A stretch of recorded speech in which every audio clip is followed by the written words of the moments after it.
Génesis capítulo 18, versículo 19.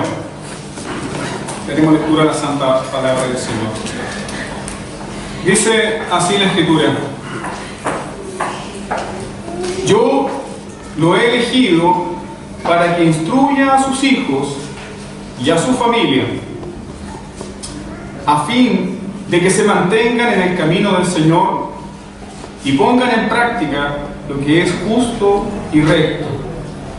Así el Señor cumplirá lo que ha prometido.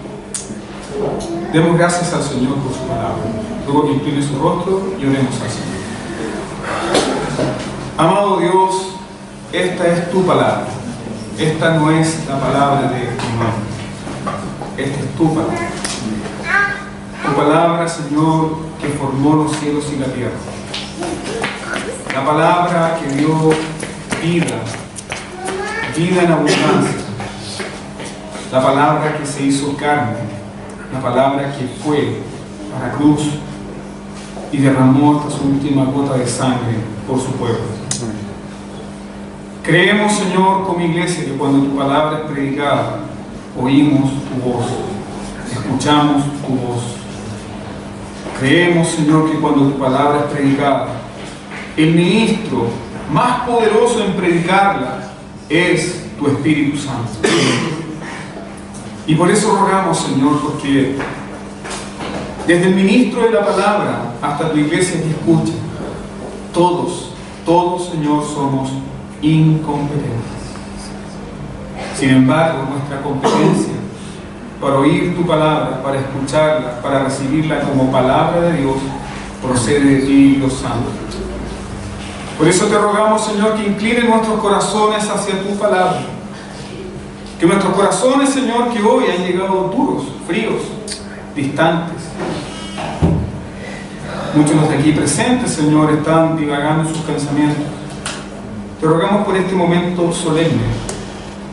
¿Por qué es un momento solemne, Señor? Porque tu palabra será expuesta delante de ti, Dios Santo, y de tu Santo Hijo Jesucristo. Amén. Y nosotros un día tendremos que dar cuenta de esta palabra que hemos recibido. Por eso es un momento solemne, Señor. Por eso te rogamos, Padre, que traigas temor, pero también gozo. Que traigas, Señor, confrontación en nuestras vidas por medio de tu palabra, pero también el consuelo que necesitamos. El consuelo, Señor, que no está en nuestras fuerzas, no está en nuestras obras, está en el Evangelio poderoso de Jesús. Que tu Evangelio, Señor, sea proclamado en el poder de tu Espíritu Santo en esta tarde. Rogamos, Señor, oír tu voz. Habla, que tu pueblo escuche. Rogamos oír tu voz, Señor, en tu palabra. Bendice nuestros corazones para que sea una tierra fértil, donde tu palabra, Señor, sea sembrada con poder. Permítenos, Señor, el gozo y la gracia, Señor, de contemplar tu rostro en el momento que tu palabra es fielmente expuesta. No queremos, Señor, saber otra cosa sino conocer a este Cristo y a este crucificado. Amén. En el nombre de Jesús oramos. Amén. Amén. Tenemos este texto hermoso, hermanos, donde Dios define lo que es la familia. Hoy vivimos en un tiempo donde encontramos distintas definiciones de lo que es la familia. Y ya nos damos cuenta que la familia está siendo atacada sistemáticamente. Constantemente la familia se ve atacada. Sin embargo, desde la cosmovisión bíblica y desde el fundamento bíblico, Dios define lo que es la familia. Dios dice que la familia del pacto es un centro teológico que instruye. Lo primero que nos dice este texto es que la familia es un centro teológico que instruye. No se asuste por la palabra teología, porque teología es conocer a Dios, es tener conocimiento de Dios. No solamente un conocimiento intelectual, sino también un conocimiento experimental, un conocimiento íntimo, una relación profunda con Dios. Cristo vino para que su pueblo le conociese. Así lo dice Juan capítulo 17, versículo 3. Esta es la vida eterna, que te conozcan a ti, al único Dios verdadero y a su Hijo Jesucristo, a quien has enviado. Por lo tanto, la familia es constituida por Dios para que sea un centro teológico. Cuando hablamos de la familia como centro teológico, no estamos pensando en un seminario con pizarra, con pupitre. Qué viejo, pastor. No. Hablamos de la familia como centro teológico donde el conocimiento de Dios es la base fundamental de la familia. Es por eso que Dios dice, lo he elegido, hablando de Abraham, lo he elegido ¿para qué? Para que instruya. ¿A quién? A sus hijos y a su familia.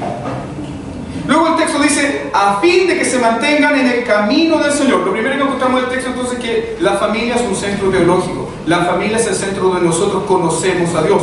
Lo segundo es que la familia es un centro evangélico. Y cuando empleo la palabra evangélico, me refiero a que la familia está fundamentada en el Evangelio. La familia se sostiene por las buenas nuevas del Evangelio. Desde la primera familia, la cual Dios salió al rescate de ellos, esta es la familia de Adán y Eva. Al momento de que ellos pecaron y se rebelaron contra Dios y transgredieron su ley y fueron expulsados del huerto. Me encanta pensar en esto.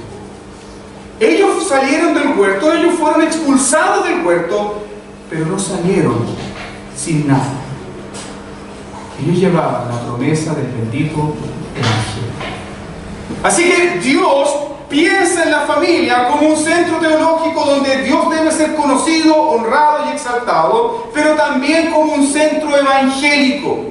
Fíjese lo que dice el texto. Para que se mantengan en el camino del Señor. ¿Qué otra cosa nos puede mantener a nosotros en el camino del Señor sino el santo evangelio de Dios? Las buenas noticias de que Dios salva a pecadores. Las buenas noticias de que Dios perdona. Las buenas noticias de que Dios transforma. Hay buenas noticias entonces para las familias.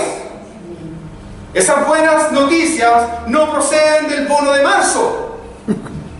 Esas buenas noticias proceden de Dios Santo, que ama a las familias y ha dado un Redentor, un Señor y un Salvador para ellas. Lo tercero que vemos en el texto es que la familia está definida por Dios para ser un centro social. Un centro social que, según el texto, practica lo que es justo y recto. Practica lo que es justo y recto. Y aquí tenemos un breve resumen de lo que es la segunda tabla de la ley. Usted ya puede identificar rápidamente esto. La primera tabla de la ley, los primeros 4 mandamientos nos hablan del carácter de Dios. ¿Quién es nuestro Dios? Mientras que los mandamientos restantes nos hablan de nuestro prójimo. Los primeros mandamientos nos relacionan con Dios. La segunda tabla de la ley nos relaciona con nuestro prójimo. Por eso es tan importante el 5.º mandamiento. Lo habíamos explicado en una predicación atrás. Y eso tiene que ver que una familia que no está constituida en la ley de Dios, lamentablemente esa familia traerá mal a la sociedad. Yo ponía este ejemplo en la predicación pasada. No sé si ustedes recuerdan, pero en calle Cummings, muchos jóvenes quisieron quemar una micro, la quemaron y luego quisieron quemar una farmacia. Y a las personas que entrevistaron lo que estaba sucediendo ahí, muchos se preguntaban, ¿dónde están los padres de estos jóvenes? Bueno, la respuesta es sencilla, pues. Ahí están los padres de esos jóvenes. Los padres de esos jóvenes están encarnados en esas enseñanzas. Porque un joven, un niño, un adolescente que no aprendió a respetar a sus padres, no saldrá a respetar autoridad alguna. No respetará autoridad alguna. Así que Dios, amados hermanos, ha diseñado la familia para que sea nuestra primera iglesia. Dios ha diseñado la familia para que sea nuestra primera iglesia, sea nuestro primer culto, sea nuestro primer colegio, sea el primer lugar donde nosotros escuchamos el Evangelio, oímos de Dios y conocemos al Dios Santo. Así que, resumiendo esto, yo puedo decir que la piedad o la devoción por Dios no comienza en la iglesia. La piedad, la devoción por Dios, ¿comienza dónde? En la familia, en la casa, por casa. Nuestro culto a Dios no comienza el día domingo. Sí, es el día que el Señor ha señalado para reunirnos con el pueblo de Dios. Pero nuestro culto, nuestra devocionalidad comienza desde nuestro hogar, desde nuestra casa. Así que piensen en esto, amado hermano. Piense que Dios ha puesto a las familias como un centro teológico, como un centro social, como un centro evangélico.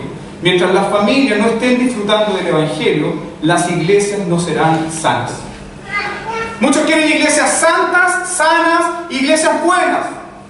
Pero si las familias son profanas, si las familias están apartadas de Dios, entonces jamás tendremos iglesias sanas. La piedad comienza por casa.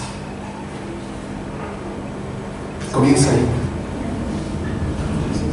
Quiero que vean lo siguiente en este texto. Es que hay una relación preciosa. Hay una relación preciosa entre Génesis 17 y Génesis 18. Y esa relación es lo siguiente. En Génesis 17 nosotros encontramos la circuncisión, ¿sí? La circuncisión, la señal del pacto con Abraham. Y esa circuncisión que fue aplicado no solamente a Abraham, sino a todos los varones que estaban en su casa. Mira esta relación. En Génesis 17 tenemos la señal del pacto, la circuncisión, pero en Génesis capítulo 18 nos encontramos ¿con qué? Con las demandas del pacto. Lo que ese pacto estipula, lo que ese pacto pide. ¿Qué pide ese pacto? Ese pacto pide y demanda que las familias deben ser instruidas en el conocimiento de Dios. ¿Para qué? Como termina nuestro texto, así cumplirá el Señor lo que ha prometido. Hay una relación ahí. Tenemos en Génesis 17 la señal del pacto, la circuncisión, y en Génesis capítulo 18 las demandas del pacto, lo que eso implica. Pero esto no es solamente del Antiguo Testamento, porque Dios también mira a las familias del Nuevo Testamento bajo el pacto. No quiero que vaya al libro de los Hechos, capítulo 16, pero tenga en mente esto. Cuando Lidia escucha la predicación del Evangelio, el Señor abre el corazón de Lidia para que Lidia pueda oír el Evangelio. La respuesta inmediata de ella, ¿cuál fue? Ella se convirtió, entregó su casa y, acto seguido, se bautizó ¿quién? Lidia y toda su familia. Interesante, ¿no? Supongamos que no había niños ahí. Supongamos. Pero vamos a ver que más adelante este patrón se sigue repitiendo. Se sigue repitiendo este patrón una y otra vez. Se convierte en una familia es alcanzada por el Evangelio y luego, acto seguido, los apóstoles bautizaron ¿a quién? A toda esa familia.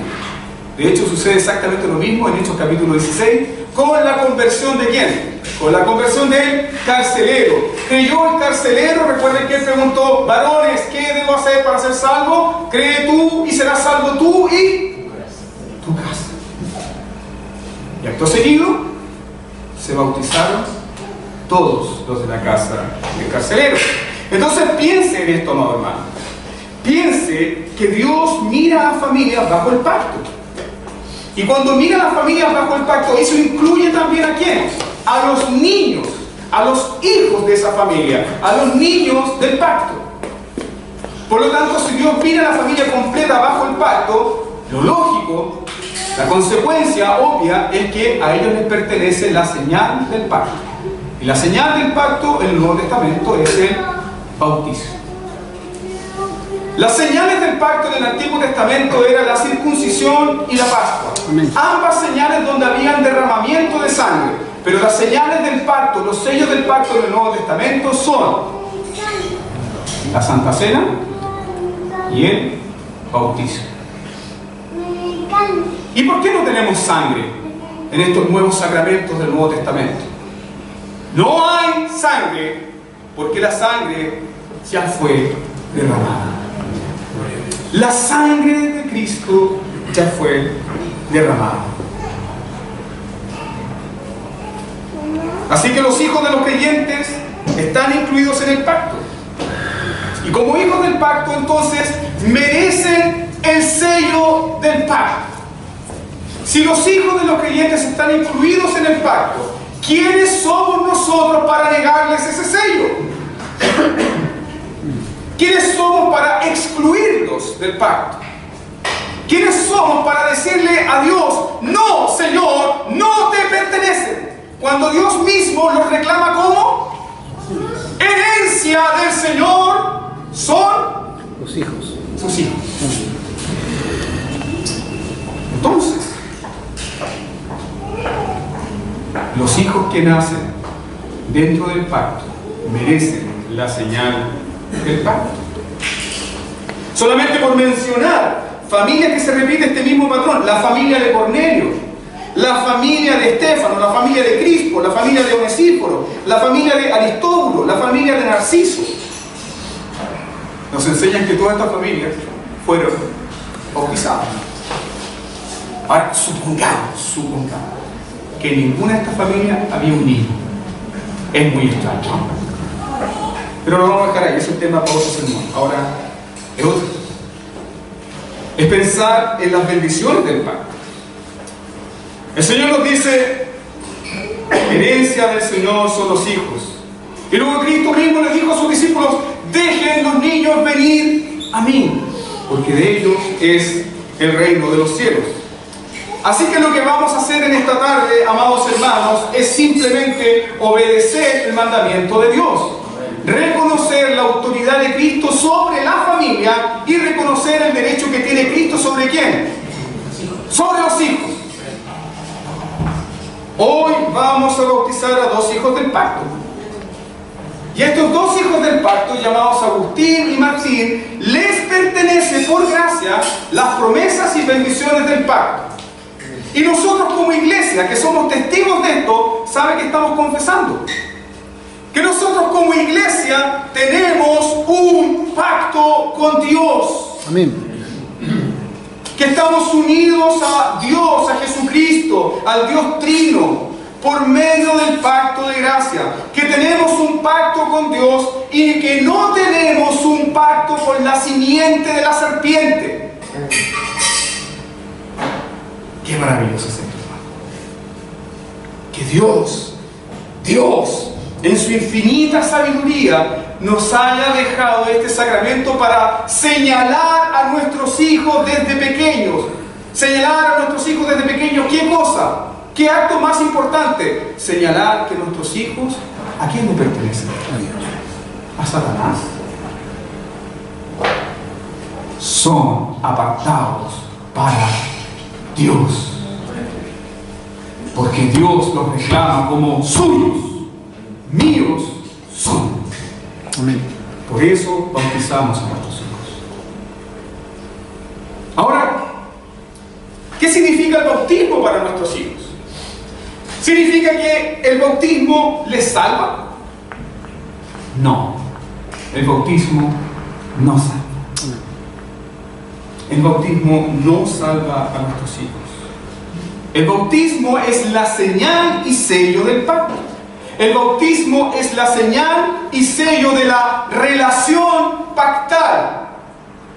Es decir, Dios le dice a su iglesia, iglesia amada, quiero tener una relación profunda y estrecha con ustedes. Y para darle más seguridad a ustedes, vamos a oficializar esta relación íntima con este sello. Los que estamos casados, sabemos que el anillo no es el matrimonio.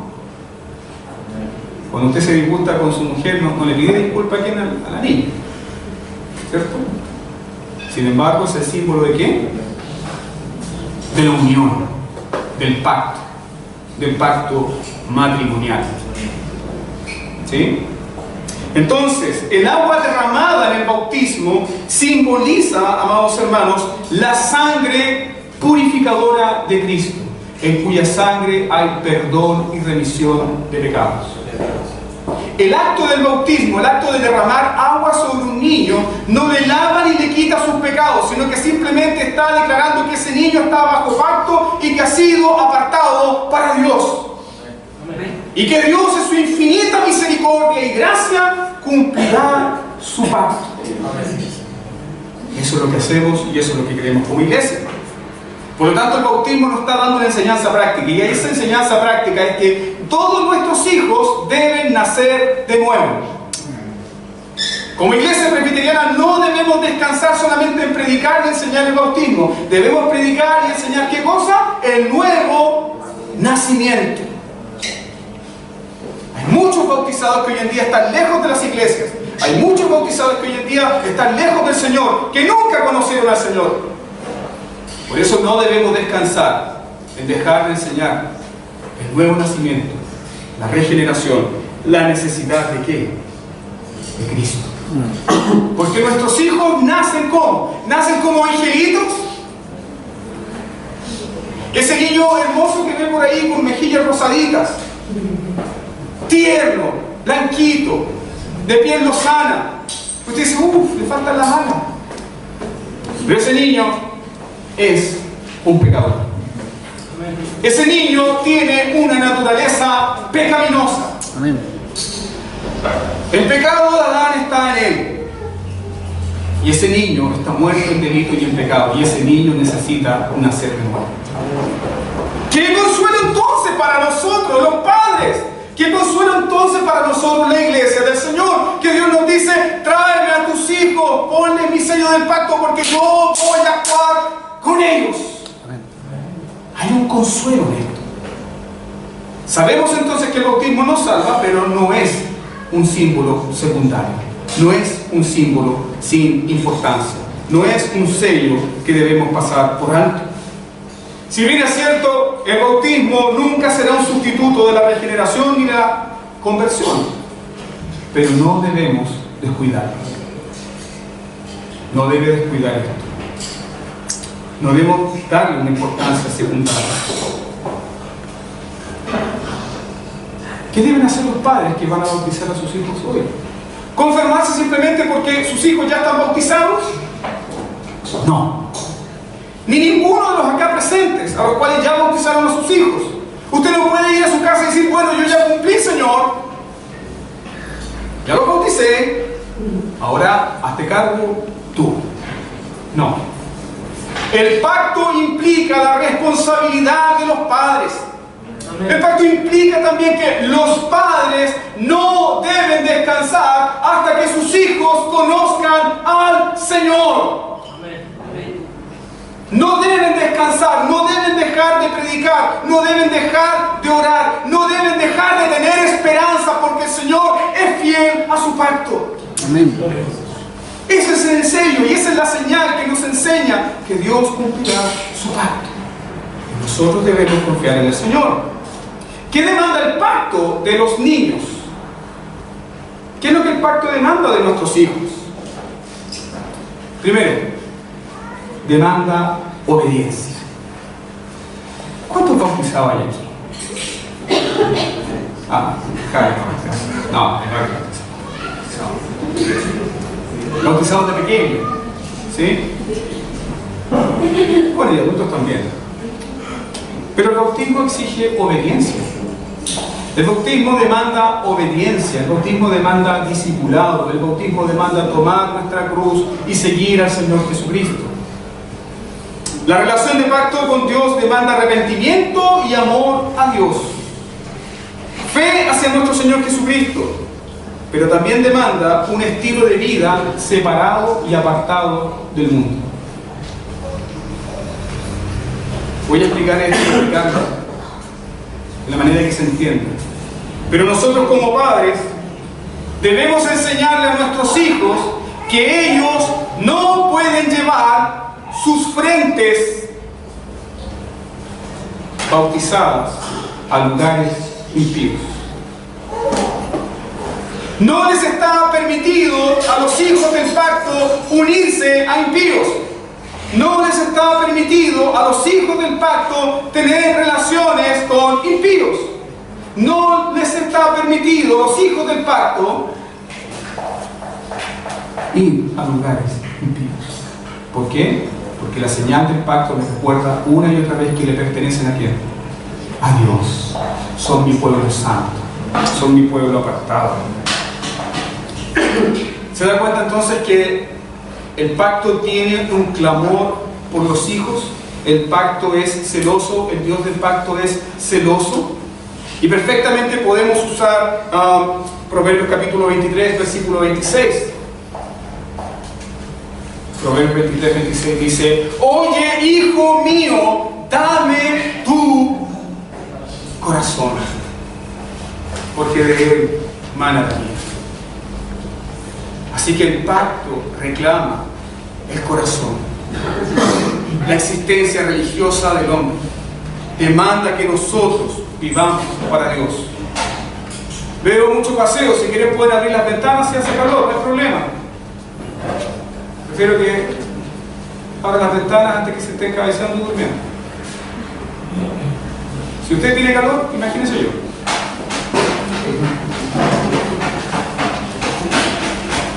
Pero no pierda la atención. ¿Qué es lo que demanda el pacto de los padres? El pacto también tiene una demanda sobre los padres. Y esta demanda es que los padres instruyan a sus hijos. Los padres deben instruir a sus hijos en la fe cristiana y en la doctrina de la salvación. Voy a poner 3 ejemplos de esto. ¿Recuerdan la noche de la Pascua? Éxodo capítulo 12. ¿Qué hicieron los padres allí? Ellos simplemente prepararon el cordero para que la familia lo disfrutara. Ellos simplemente tomaron la sangre del cordero y la untaron en los dinteles y en los postes de sus puertas, de sus casas. No, esos padres también explicaron el rito, explicaron lo que estaban haciendo a sus hijos. Y aquí encontramos una verdad preciosa, es que la instrucción de nuestros niños, la instrucción cristiana de nuestros niños, es una instrucción que Dios ha definido como una instrucción de pregunta y respuesta. A eso los presbiterianos le llamamos ¿cómo? Catecismo. El catecismo no fue inventado por los santos de Westminster. Lo encontramos en la Biblia. Dios ha querido que su pueblo sea instruido a partir de preguntas y respuestas. Y en Éxodo capítulo 12 tenemos la pregunta más fundamental. Padre, ¿qué es este rito? Y el padre debía enseñar a sus hijos: esta es la víctima de la Pascua. Esta es la sangre de la Pascua que fue derramada y que fue untada en los postes y los dinteles de nuestras casas. ¿Para qué? Para que el juicio del Señor pasara por alto. También los padres deben instruir a sus hijos en la confesión. Es decir, enseñarles doctrina, enseñarles qué creer. Recuerden Deuteronomio capítulo 6, versículo 4. Oye Israel, nuestro Dios, uno es, y amarás al Señor tu Dios con todo tu corazón, con toda tu mente, con todas tus fuerzas. ¿Y cuándo los padres deben enseñarle esto a sus hijos? ¿Cuándo dice el texto? En todo tiempo le repetirás estas palabras. Al levantarte, al acostarte, cuando vayas por el camino, le repetirás a tus hijos una y otra vez: nuestro Dios uno es, y amarás al Señor con todo tu corazón, con toda tu mente, con todas tus fuerzas. También la instrucción demanda el emplear, por supuesto, las Escrituras. ¿Recuerdan un joven pastor del Nuevo Testamento llamado Timoteo, que fue enseñado por quién? Por su abuelita y por su madre. Usted puede ver en 2 Timoteo capítulo 3, versículos 14 y 15. El apóstol Pablo le dice a Timoteo: oh Timoteo, hijo amado, ya sabes las Escrituras, que te fueron enseñadas por tu abuela y por tu madre desde la niñez. Y estas mismas escrituras te pueden hacer sabio para la salvación. Persiste en ellas. Yo aquí veo abuelitas y mis abuelas también. Y pueden decir, ¿qué puedo enseñar yo como abuelita y como bisabuela? Bueno, ahí tienes tu tarea. Toma la Biblia y enséñale a tu nieto y a tu bisnieto. Edúcalo para Dios. Haz de él un hombre de Dios, una mujer de Dios. Ese es tu deber, ese es tu llamado, esa es tu bendición. Ve que van pasando las edades, ve que van pasando los tiempos, ve que se va llenando de cara y dice, soy abuela, ¿y qué puedo hacer con mi nieto? Tome la Biblia, enseñe la Biblia a sus nietos. Amén. Eso haga. Los niños deben ser criados en disciplina y amonestación. Sí, pastor, pero ¿cuál disciplina y amonestación? La disciplina y amonestación de las técnicas psicológicas del momento. La disciplina y amonestación que dice, si su hijo tiene ganas de tirar un plato, déjelo que se realice. Si su hijo tiene ganas de agarrar la piedra por los ventanales de su casa, déjelo porque se está expresando. Sí, se está expresando su naturaleza pecaminosa. La Biblia dice, debes corregir a tus hijos en disciplina y en amonestación. No según tus criterios, sino según la Biblia. La Biblia tiene una palabra para la enseñanza y amonestación de nuestros hijos, una palabra para la enseñanza espiritual, moral, social, intelectual y física. Eso lo aprendemos en la santa palabra de Dios. Hemos visto lo que el pacto significa tanto para los hijos como para los padres. Pero piense, ¿qué significa el pacto para Dios? ¿Qué significa este pacto para Dios? Dios lo ve como un rito más. ¿Sabe usted que el corazón del Evangelio es el pacto? El corazón del Evangelio, el corazón de toda la doctrina de la Iglesia es el pacto. Es la decisión libre y soberana que el Dios Santo ha hecho sobre su pueblo al decir, yo seré su Dios y ustedes serán mi pueblo. Amén. Dios nos escogió a nosotros y no nosotros a Él. Ese es el pacto. Gloria a Dios. Gracias, Señor. Y tenemos la bendición de pertenecer a Él. Amén. Y nuestros hijos también. ¿Qué significa el pacto para Dios? Algunos textos tengo en mente. Primero, el Salmo 22, versículo 30. Dios dice que los hijos son su descendencia, son su posteridad. Y habíamos leído también el Salmo 78. Las verdades que oímos respecto a nuestros padres no las encubriremos, sino que las declararemos ¿a quién? A nuestros hijos y a las futuras generaciones que están por venir. Cuando usted asiste a la iglesia, cuando usted se compromete como un miembro fiel de la iglesia, lo está haciendo por usted, por sus hijos, pero ¿sabe por quién también? Por los que vendrán. ¡Qué hermoso, hermanos!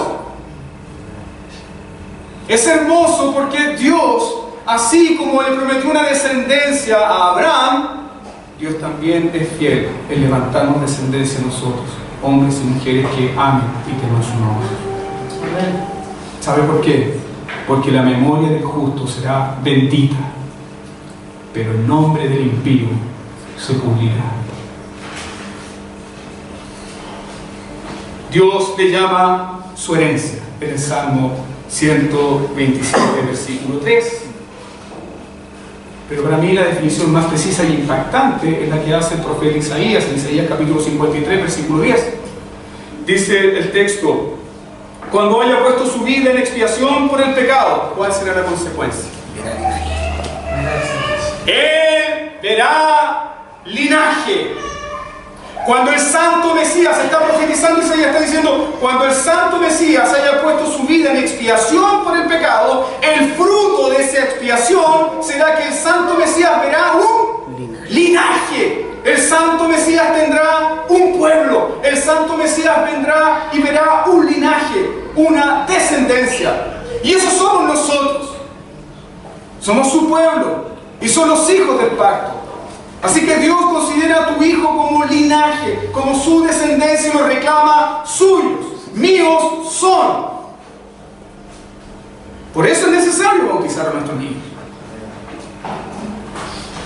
Esto no es simplemente cumplir con el rito, es reconocer el derecho y la autoridad que Dios tiene sobre nuestros hijos.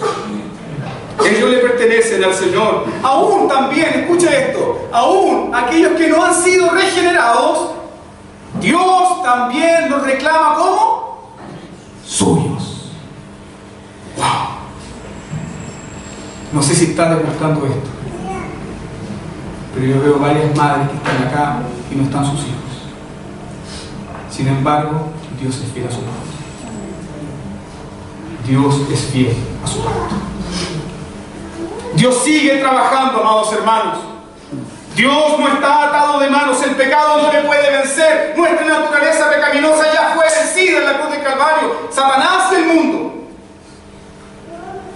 Dios sigue trabajando asombrosamente, aún en las familias que están fuera de la iglesia. Dios sigue trabajando asombrosamente aún en aquellos que están lejos del Señor. En esos niños que fueron bautizados, en esos niños que fueron criados dentro de la casa del Señor,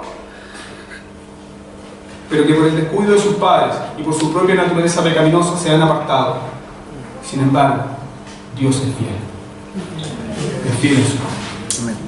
Es fiel para decirnos que Él hace misericordia a millares, a los que le aman y temen su nombre. Quiero ilustrar esto con la siguiente historia. Yo creo que usted ya conoce esta historia. Pero el Nuevo Testamento nos habla de un hijo del pacto. Un hijo del pacto que se puso rebelde y le dijo a su padre: Padre, dame la herencia que me corresponde.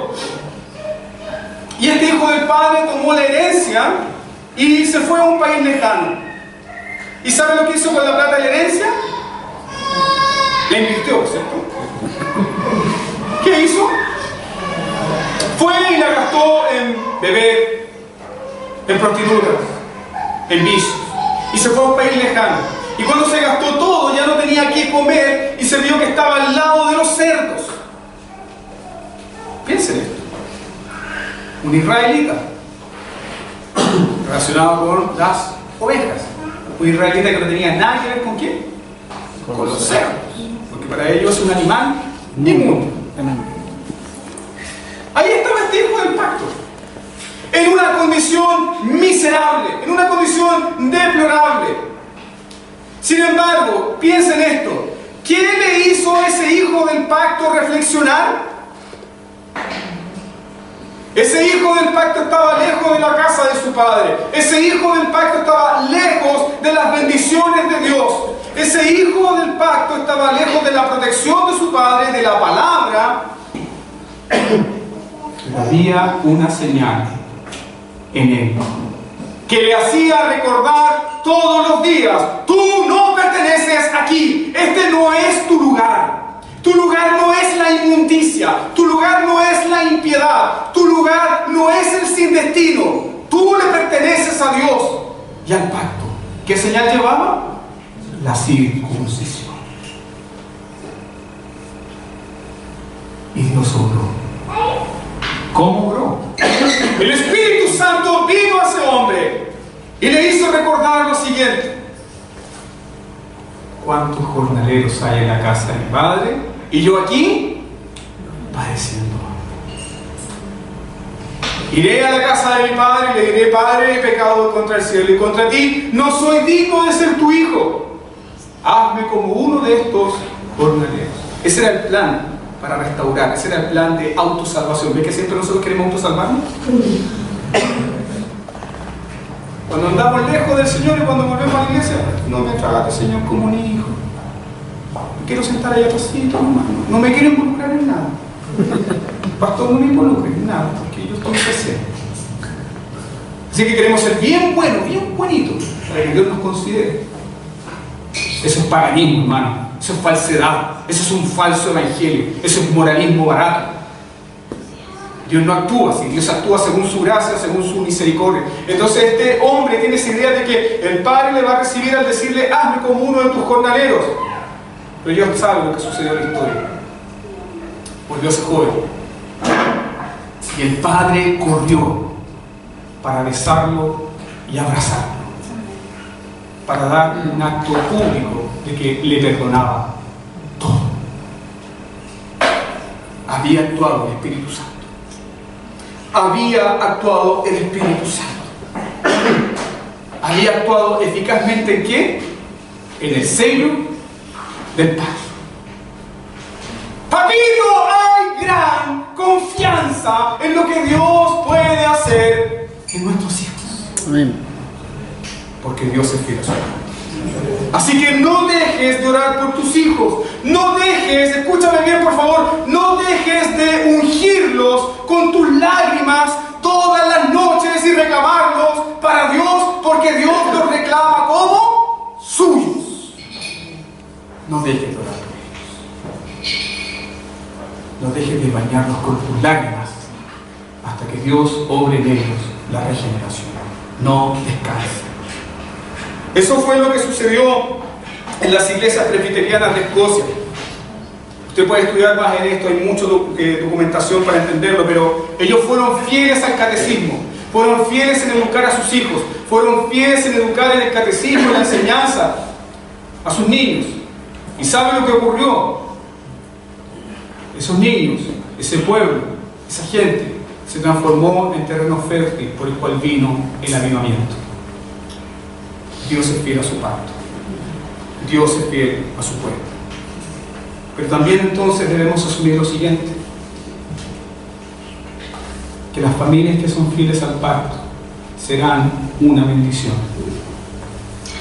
Pero las familias que quebrantan el pacto serán una maldición. Suena fuerte decirlo, pero es la verdad. Una familia que se aleja de Dios, una familia que se olvida de Dios, se transformará en una máquina de impiedad que lo corromperá todo. Todo. La mejor herencia que le puedes dar a tu hijo es el santo evangelio de Dios. Es lo mejor que le puedes dar a tu hijo. Lo mejor que le puedes dar a él. Así que con todo el amor y preocupación de pastor, se lo digo como padre de 4 hijos, se lo digo, no se contente, no se sienta contento porque su hijo maneja temas culturales del momento.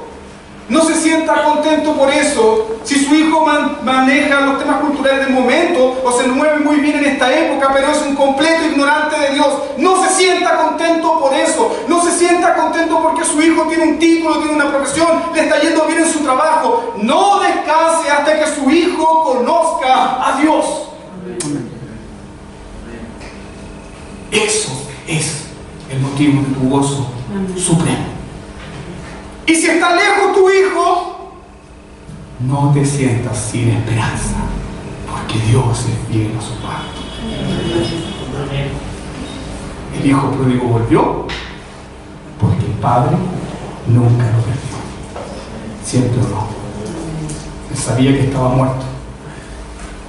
Y sabía lo único que lo podía salvar era la vida de Dios obrando en él. El padre cristiano entonces debe ser quien pastorea su casa. El padre cristiano debe pastorear su casa. Debe enseñar a sus hijos, debe enseñar a su esposa. Debe hacer de su casa un templo para Dios. Debe procurar ser fiel al pacto en su casa. Yo veo esto, veo muchos hombres levantarse con mucha furia contra los falsos maestros, contra las herejías. Pero veo a estos hombres descuidar la enseñanza en sus casas. Y cuando descuidan la enseñanza en sus casas, lo que están haciendo es enseñar un ateísmo práctico a sus hijos. Cuando un padre de familia descuida el culto, descuida la iglesia, descuida buscar a Dios, le está enseñando a sus hijos que Dios no tiene la primera prioridad, que Dios no es importante. Entonces después no se asombre ni se sorprenda porque sus hijos están lejos de Dios. Sí, es cierto. Hay padres piadosos, hay padres buenos a los cuales nacen hijos malos. Hay padres malos, a los cuales, por la gracia de Dios, nacen hijos buenos. Pero la regla, lo normal, es que Dios demanda que los padres sean preocupados por sus hijos. No dejen de predicar, no dejen de enseñar el Evangelio, porque el Evangelio es el núcleo de la familia. El Evangelio es el mensaje de esperanza. El Evangelio es el mensaje y fundamento sobre la familia se construye. ¿Pero qué es el Evangelio, pastor? El Evangelio es portarse bien, ¿sí? ¿Qué es el Evangelio? ¿El Evangelio son las 4 leyes espirituales? ¿Qué es el Evangelio? ¿El Evangelio es el libro sin palabras? ¿Qué es el Evangelio? ¿El Evangelio es el camino a los romanos? ¿Qué es el Evangelio? Hay muchas personas que no conocen el Evangelio. ¿Qué es el Evangelio? El Evangelio es vestirse decentemente. El Evangelio es no usar barba. El Evangelio es no usar aro. El Evangelio es abstenerse de algunos vicios. ¿Sabe que usted puede hacer todo eso aún sin el Evangelio? Usted puede ser una persona muy moral, muy correcta, vestido decentemente, sin el Evangelio. De eso hay de sobra en este mundo.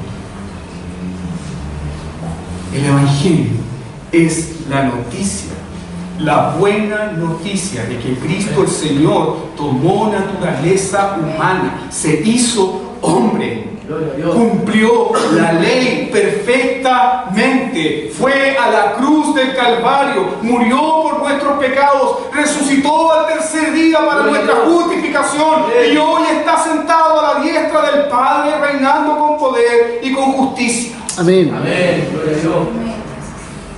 Solamente, amados hermanos, el Evangelio puede dar esperanza a nuestras familias. Solamente el Evangelio, cuando lo predicas con fe, con amor y consistencia, tus hijos comprenderán que necesitan un Salvador. Pero si usted está más preocupado de la conducta de su hijo que del cambio de corazón, entonces usted está haciendo de su hijo un fariseo, un moralista, que actúa bien externamente, pero en su corazón está lleno de maldad. Hay mucha gente que se comporta bien, que se conduce bien en esta vida, pero por temor o por orgullo, no porque hay un cambio en su corazón. El Evangelio es el plan de salvación ejecutado perfectamente en Cristo. El Evangelio, amados hermanos, no es una cosa que usted cuelga en la pared y dice, úsese en caso de emergencia. ¿Necesita el Evangelio usted cuándo? Todos los días. Porque todos los días necesita ¿de quién? De Cristo. Necesitas aferrarte al Evangelio todos los días. Enseña entonces el Evangelio y enseña el Evangelio en todo su esplendor. Enseñe todo el consejo de Dios, como el apóstol Pablo lo dijo a los ancianos de Éfeso en Hechos capítulo 20. Les he enseñado todo el consejo de Dios, por lo tanto estoy limpio ¿de qué? De la sangre de ustedes.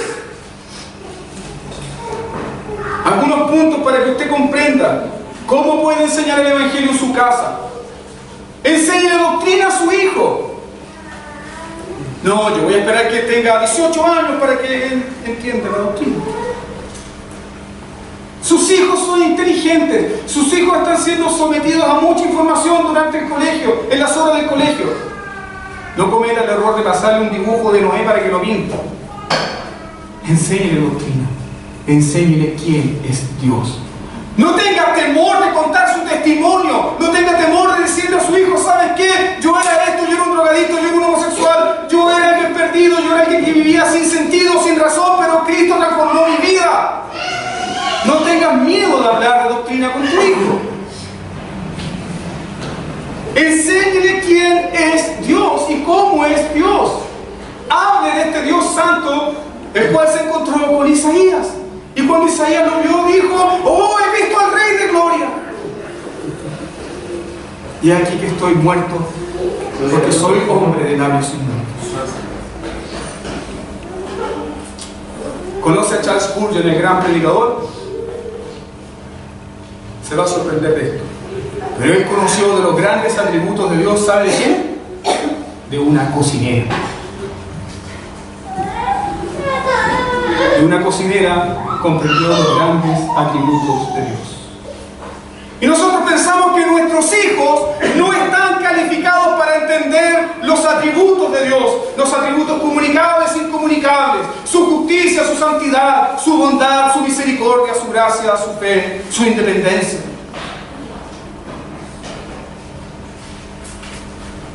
Mi hija tiene 3 años. Y el otro día estábamos conversando del catecismo de Westminster y le hice las primeras 3 preguntas. Belén, ¿quién te hizo? Dios. ¿Qué más hizo Dios? Todas las cosas. ¿Y para qué lo hizo? Para su gloria. Si tu hijo ha nacido en el pacto, cree que Dios no te va a abandonar. Te va a dar la gracia para que lo eduques en las demandas del pacto. Ese es el medio que Dios ha destinado para bendecir a su iglesia. Enséñele a sus hijos la seriedad del pecado. Enséñele a sus hijos que el pecado es algo serio. Llame al pecado pecado y no travesura. Llame al pecado pecado y no errores. Llame al pecado pecado y no traspié. ¿Por qué? Porque mientras más comprendan sus hijos que tienen una naturaleza pecaminosa, más necesidad tendrán ¿de qué? De un Salvador. Amén. Amén. Gloria a Dios. Enséñele a sus hijos que el gran problema que ellos tienen es que tienen un corazón pecaminoso y perverso. ¡Oh, pastor! ¿Cómo puede decir eso de los niños pequeños? Sí, son perversos. Porque tienen todo lo necesario para pecar contra Dios. Y aquí que en maldad me consiguió mi madre. Y el pecado fue formado. ¿Qué necesita entonces? Una mejor conducta. No, enséñele a su hijo todas las noches a orar para que Dios les dé un corazón nuevo. Gloria a Dios. Para que Dios opere en ellos la regeneración. Enséñenle a sus hijos que hemos quebrantado la ley y que por cada mandamiento quebrantado merecemos el juicio justo de Dios. Pero enséñenles también que uno cumplió la ley perfectamente, Jesucristo el justo, y que deben correr a Él. Enséñenle a sus hijos que ellos no son pecadores porque otros le hacen pecar. Enséñenle a sus hijos que ellos no aprendieron de usted a enojarse. Enséñenle a sus hijos que ellos no aprendieron a robar, que no aprendieron a mentir, no aprendieron a ser celosos, envidiosos. Ellos son celosos, envidiosos, son rabiosos, son odiosos. ¿Por qué? Porque esa es su naturaleza. Y que necesitan a Dios desesperadamente.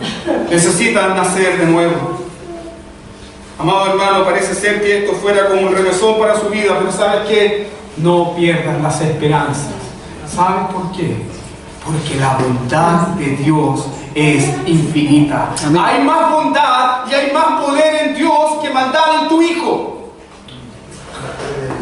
¿Entiendes esto? La bondad de Dios es infinita. Dios puede transformar hasta el peor de los pecadores.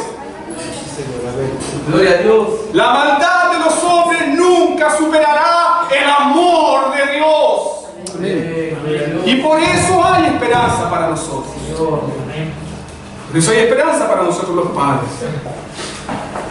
Samuel Bolton, el puritano, decía: hay más bondad en Dios que maldad en 10.000 infiernos de pecado. Entonces no se desespere cuando vea que su hijo se está poniendo chúcaro. Demándelo al Señor. Pero demándelo, hermano. Demándelo al Señor. Demándelo al Señor. Use las Escrituras para ilustrar. Use las Escrituras para ilustrar la relación de Dios con su pueblo. Muestre los profetas. Muestre cómo los profetas hablan de los estados miserables del pueblo de Dios, pero también de la liberación que Dios hizo con ellos. Enséñenles a depender de Dios. Enséñenles también que estos hijos del pacto, los cuales son bautizados y en los cuales han sido regenerados por el Espíritu Santo, mostrarán evidencias de ser regenerados. ¿Sí? Jesús dijo que el árbol bueno se conoce por sus frutos. Entonces, ¿un niño puede dar frutos de convertimiento, de nuevo nacimiento? Absolutamente. ¿Cuáles serán esos frutos? Ese niño es perfecto. No.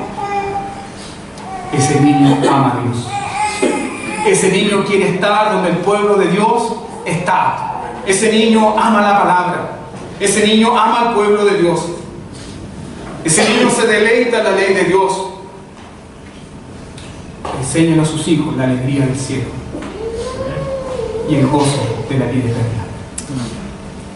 Enseñen a sus hijos que el cielo no es una recompensa para los buenos, sino para los pecadores llamados a arrepentimiento. Enseñen a sus hijos a correr a Dios. Y cuando enseñe, amado hermano, cuando esté enseñando a su hijo, hágalo con reverencia y con seriedad. Cuando enseñas a tus hijos, hazlo con reverencia y seriedad. Estás hablando del Dios Santo. No rebajes la palabra de Dios. No juegues con las cosas de Dios. No bromees con las cosas de Dios. Hazlo con seriedad. Cuando hables con tu hijo del pecado, hazlo con lágrimas en tus ojos, porque sabes que el pecado destruye familia, destruye vida. Hazlo con compasión y con gracia. Hazlo con temor santo en tu corazón.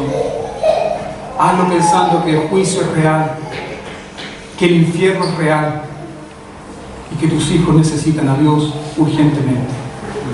Y cuando le estés hablando del Señor Jesucristo a tus hijos, no tengas miedo de emocionarte, no tengas miedo de derramar lágrimas, no tengas miedo de derramar llanto pensando en la hermosura de Cristo. Amén. No tengas miedo de decirle a tu hijo que Jesús es lo más glorioso que pudo haber sucedido en tu vida. Gloria a Dios. No tengas miedo de tomarlo de la mano y decirle que Cristo es su fiel Salvador y Señor y también su amigo. No tengas miedo. Si hay padres en esta noche que han fallado en esto, y de seguro que hay padres acá que han fallado y han pecado en ser profetas, sacerdotes y reyes en sus casas. Los hombres deben ser sacerdotes que ministran sus hogares. Deben ser profetas que proclaman la palabra de Dios en sus hogares. Y deben ser reyes también que dirigen sus hogares de acuerdo a la palabra de Dios. Si hay hombres que han fallado en esto, bueno, reúna a su familia. Confiese su pecado.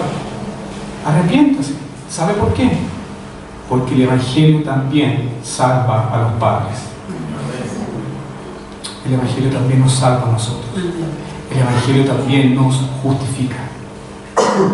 El Evangelio también nos da la valentía para decir, me equivoqué. Me equivoqué yo, pero el Señor hace las cosas nuevas.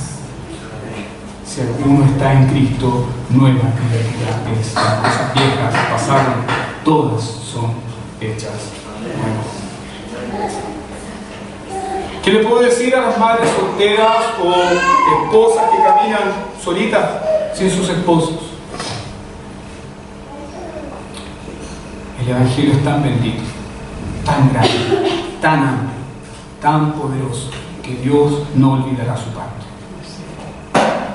¿Qué le puedo decir a las madres presentes acá o padres presentes que tienen a sus hijos lejos del Señor? No dejen de orar por ellos, no dejen de reclamarlos, porque Dios los reclama como sus hijos. ¿Cómo esta palabra nos habla a nosotros? Hay una promesa acá. Finalmente el texto dice: así el Señor cumplirá lo que ha prometido. ¿Qué ha prometido el Señor? Salvar hasta la última. Demos gracias al Señor por su palabra. Oremos al Señor. Padre Celestial, alabamos tu santo nombre, damos gracias por tu palabra. Y ahora entendemos, Señor, al momento de pasar al bautismo de estos niños, Amén. la seriedad de esto. Gracias. Entendemos, Señor, lo que tú demandas en tu pacto, entendemos las demandas para nuestros